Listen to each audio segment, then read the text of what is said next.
Crestworth 31, we're down in near Oakhampton in Devon, a place called Belstone. What a place this is.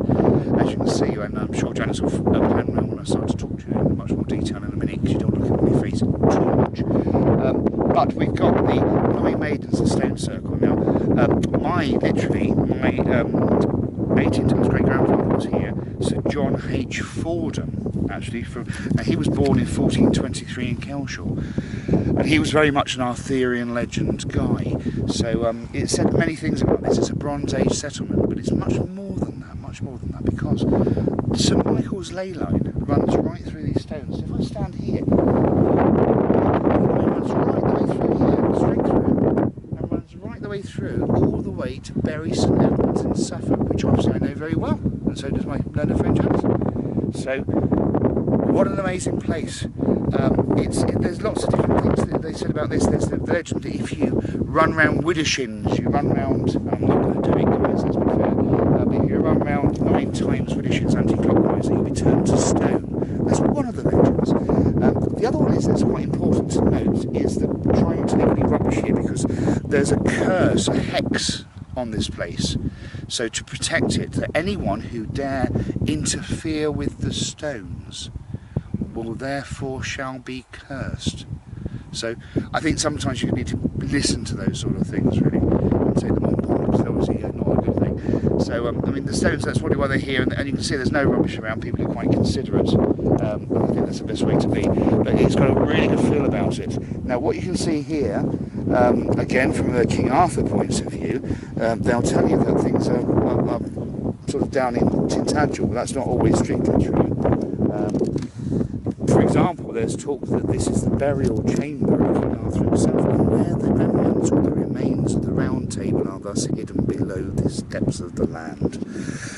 Now, one could always assume that that could be true, because, you know, at the end of the day, it's a very high elevation, it's high above sea level, it's very protected by the way where it's sheltered here in the little valley.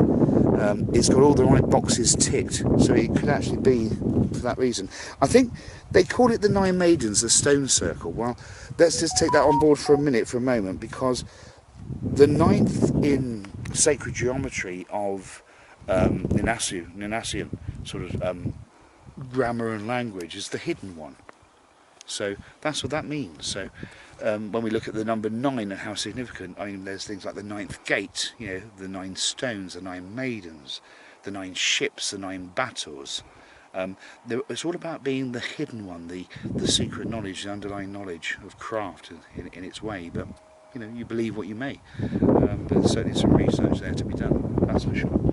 So there's actually 17 stones here in particular, and I think what we also need to focus on, you've got your main circle here of the stones. So very important not to be lost in sight. You can also imagine this to be almost like an altar, you know, because it's respecting the sacred space, the consecrated space of the burial chamber itself, which is there, and then you've got the stones for the temple parts, which to me would make quite good sense. So,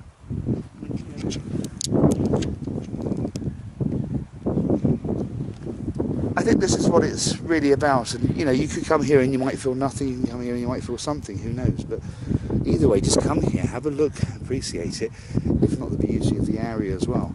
But it's this is so much more significant than Stonehenge, so much more significant than Avebury Stone Circles. And what's nice, it's almost got this underlying magic that we use the term that keeps it hidden, because I'm sure the National Trust would love to get their hands and make it into where you have to come and pay to touch the stones. I'm sure they'd love that.